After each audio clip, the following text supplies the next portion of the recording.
everyone, welcome to Speedway Motors Tech Talk. I'm Joe, and we're here working on our C10 project. We're at No Coast Custom and Rod Shop. This is Ben, he runs the shop. He does this all day, every day, and he's gonna talk us through replacing a rocker. Because really, all of these trucks from the Midwest are gonna have rust in the cab corners and rockers, but you can't just bonsai cut them out. You gotta be kind of strategic to make sure it all goes back the way it's supposed to. So our plan today is we want to cut a majority of the metal out because we don't need any of this through here. We don't need it in our way. If you are a little concerned and you don't have an idea of where to make your cuts, it's good to have your inner structure because these are also 90% of the time rotted out. So you can kind of lay it up there. You see vaguely where you need to cut.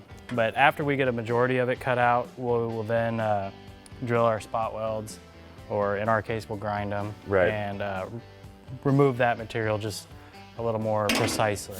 And obviously the floor is gone. We've already cut the floor out of this truck.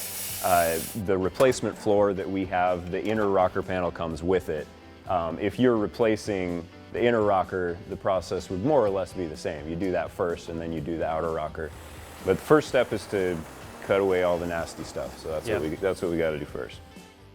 So I like to use a piece of sandpaper or a clean and strip wheel to find hidden spot welds. And in this case, we're not using this piece anymore, so we're gonna use a belt sander to sand the spot welds versus drilling them out, just for speed. These little divots here in the metal, those are actually the spot welds, and that's what we're gonna wanna grind out. We're gonna use the belt sander to sand those since we're not using this part. If we were trying to save this part or any other part, we would use a rotobroach cutter like this and actually drill this around the spot weld to remove the part. So when we're sanding around the spot weld, what we're kind of looking for is the little ring that shows up as the outside sheet metal breaks through to the inside sheet metal, and then we know the spot weld is ground out enough that we can remove the piece. The front pillar piece I want to leave on there so we have an idea of where it was, and we can kind of use those factory bolt holes to locate it. Because we've got to replace the bottom part of the sill, the kick, and the rocker. Yeah, all of that whole corner.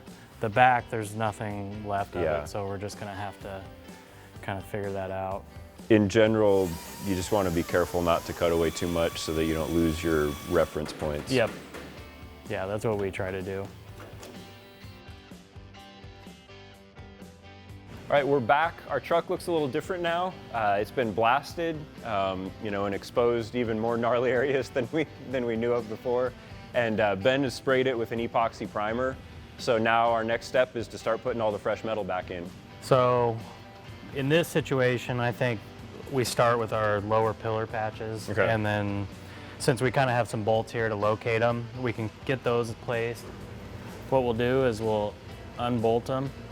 We'll kind of get a loose fit, and then once we are happy with where we're fitting, we can mark our holes, drill those.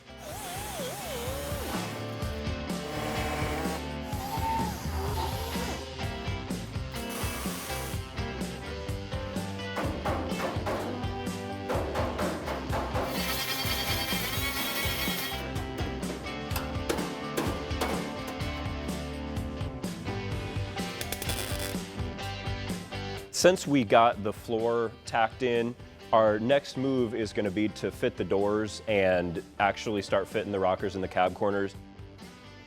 So we've got the door now fitting pretty well. We had to rebuild a little piece of this pillar here. It was all cracked, so we put in some fresh metal there. We had to kind of push this edge down just a little bit because the door was hitting, and that's just really typical of reproduction sheet metal, is that you know, you always have to kind of tinker with it. So now that we're ready to move on to the rocker in the cab corner, you'll kind of see more of that where it fits, it's the right shape, but you got to kind of tinker with it a little bit to get it to fit the way that you want it. We're going to go ahead and try and test fit this rocker to see how it fits the bottom of the door before we decide to weld it in. It's important that the door is on and where it's going to be, and so that the rocker, you can kind of gap the rocker. Yeah. If the door isn't on it, or if the door is on it but the gaps are all wonky, and then you fit your rocker, you're gonna just cause problems for yourself. Yeah, there's a good chance that you're gonna have it in the wrong place, and then the door won't fit the rocker anymore, and then you're gonna end up cutting it back out or changing something later. This is just one of those things to kind of double check all the pieces around it before you start welding it in. Yeah, and the more you can have on, you know, if you had the fender and the door, the better, but in this situation, we kind of know where everything's gonna be, so we're gonna test fit this, So this is another example of what we were talking about before, where all of these reproduction panels, they're gonna fit every truck differently. You know, the piece tolerances weren't super tight on these truck cabs to begin with. So this is just a great example of the kind of work that you're gonna have to do to actually get them to fit right. Don't be afraid to hammer on them a little bit, cut them, make them fit the way that they need to fit each individual truck.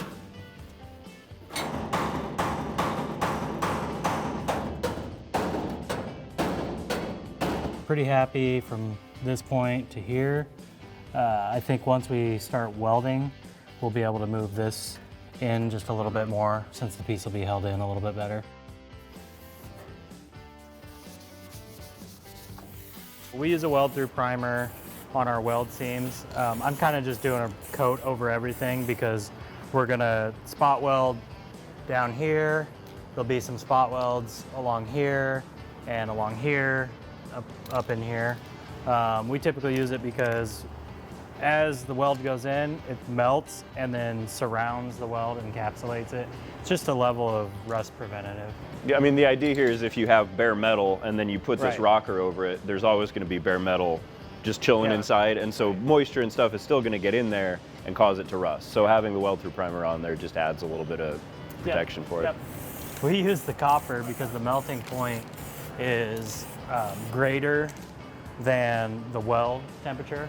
If you use the zinc, it actually will turn into a gas because it burns, it gets too hot for the zinc. So that's why we use the copper. The rocker, where it meets the door jambs, we're going to rosette weld, and it doesn't come with any holes in it, so we need to punch the holes.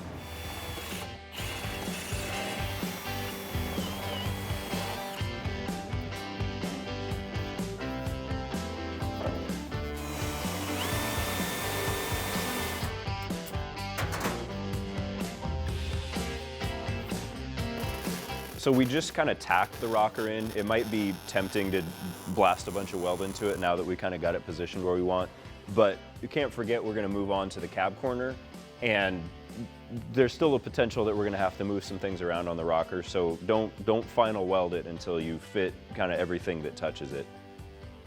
All right, with the rocker tacked in place, we're ready to move on to the cab corner, and there's a couple things that are kind of worth pointing out at this point. You might be tempted to just hold this up, scribe your line, cut the big giant corner out of the cab and weld this thing in. That's the wrong answer. The right way to do it is to leave as much of the factory sheet metal in place as you can and just use the replacement sheet metal where you need it. You know, obviously down here where it's super thin and rusty.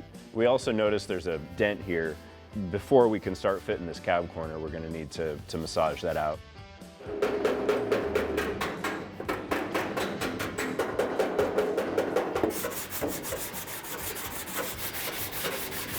So the dent is out now. We can clean some of this epoxy off, and that way we can get a nice scribe mark where we're gonna cut this. You know, you wanna kind of rough mark this out where you want it. Then you do a rough transfer to that, trim that out. We'll cut this and then we'll hold it up and actually scribe a really precise line that we'll become our cut line.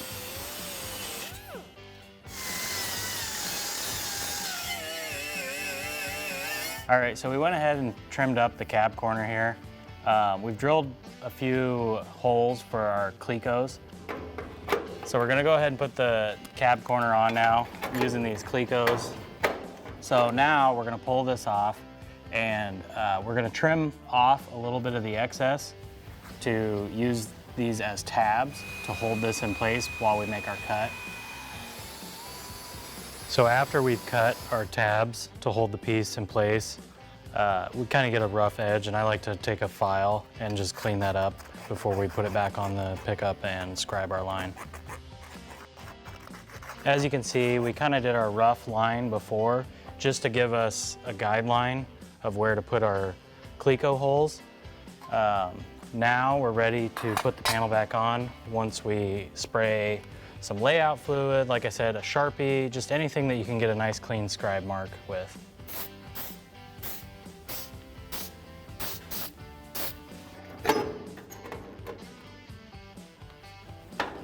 It's a good idea to scribe your tabs so you don't cut them off also.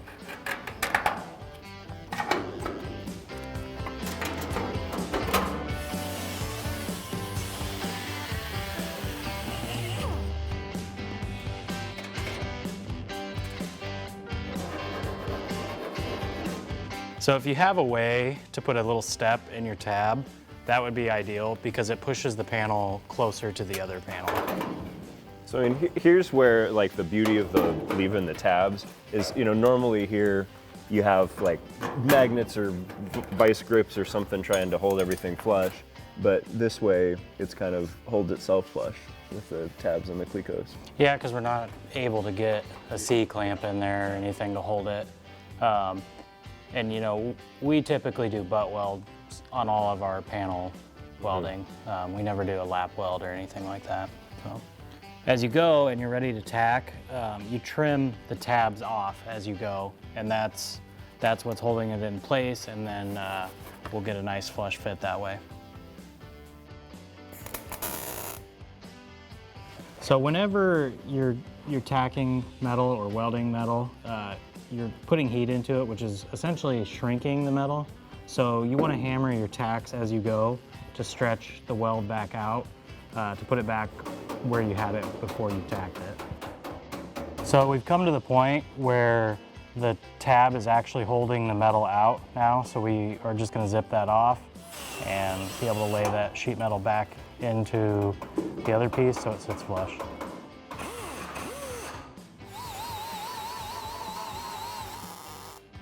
So we got this all welded up now.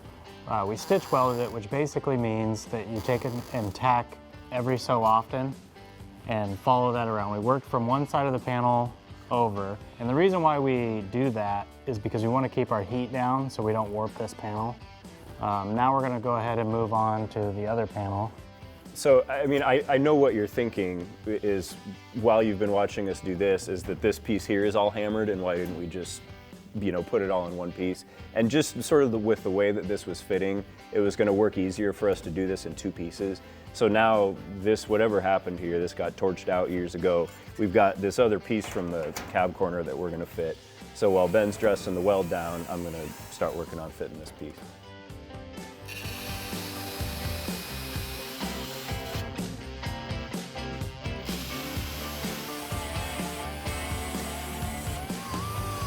When you're sanding your welds, you want to stick with a grit that's not super aggressive. So we have a 60 grit wheel on here. And what we're trying to do is we're just trying to knock the weld down a little bit because we're going to do a little hammer and dolly to stretch that weld back out like we talked about earlier. Basically, that will level the surface out so you can finish sanding, because we don't want to remove too much material and cause thin spots where the metal is weak.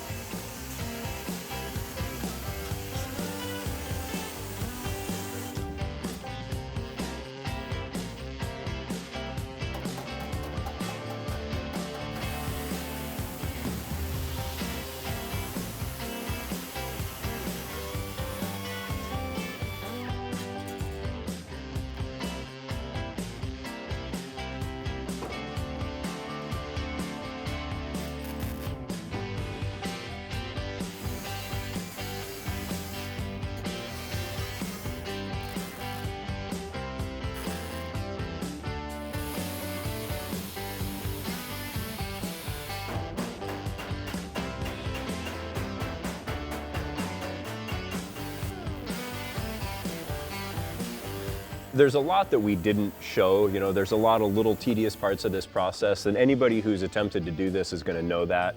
But we just wanted to hit kind of some of the high points, you know, stuff that we thought was important, and hopefully this kind of answers some questions about how to do it.